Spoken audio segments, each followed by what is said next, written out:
Hello, my friends. I'm Robert Wallace. This is The Chew, where we ask, am I choosing the way of Jesus, or am I choosing my own way?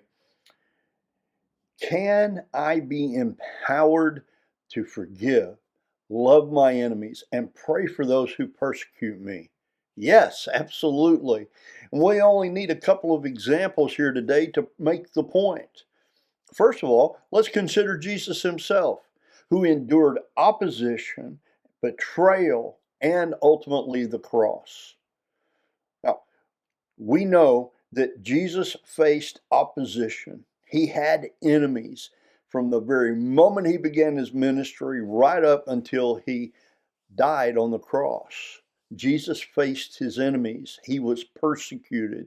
And yet Jesus is telling us in our passage in Matthew chapter 5 to love our enemies and pray for those who persecute us. So how can we be empowered? Is it possible? And the answer is yes, as I said. And we see this is true in Jesus. Look at when Judas betrays him. Judas tells the religious leaders that the one he kisses is going to be the guy. That's going to be Jesus. So when they get to the Garden of Gethsemane, Judas goes up and he embraces Jesus. He gives him a kiss. And Jesus says to him, do what you must do, or what you came to do, my friend. That's powerful. Matthew chapter 26, verse 50. And what about when Jesus was on the cross? While his enemies were casting lots for his clothes, he asked God to forgive them. Luke chapter 23, verse 34. Those are just two snippets, but what about Stephan, who was being stoned to death in Acts chapter 7, verse 60? He asked God to forgive them for what they were doing.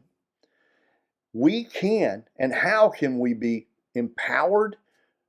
Easily. Acts chapter 7, verse 55. But Stephan, full of the Holy Spirit, looked up to heaven and saw the glory of God and Jesus standing at the right hand of God. Full of the Holy Spirit. Friends, we need to be emptied of ourselves and filled with the power of the Holy Spirit in order to love our enemies and to pray for those who persecute us. These are things that are required.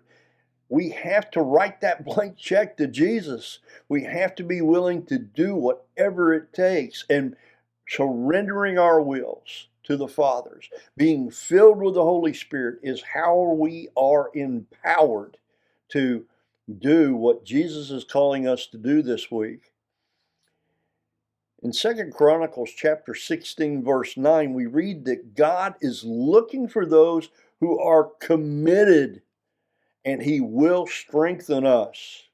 He will provide for us. God will empower us to love our enemies and pray for those who persecute us. I have questions. Am I willing to surrender all that I am, to be enabled by the Holy Spirit to obediently love my enemies?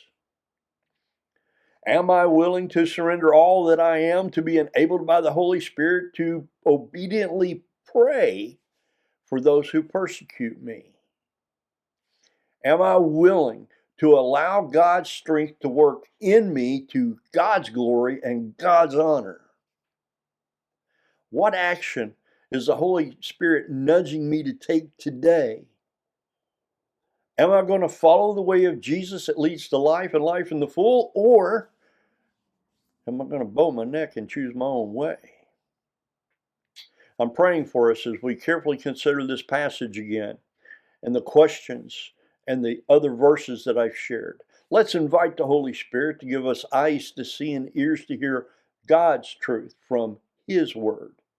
Let's have receptive hearts and minds to receive these truths, and then let's take a step of faith today with the same boldness, commitment, and courage of Jesus to do what the Holy Spirit leads us to do. I pray you'll have a wonderful day, my friends. Go in the peace of God. Blessings to you. Bye for now.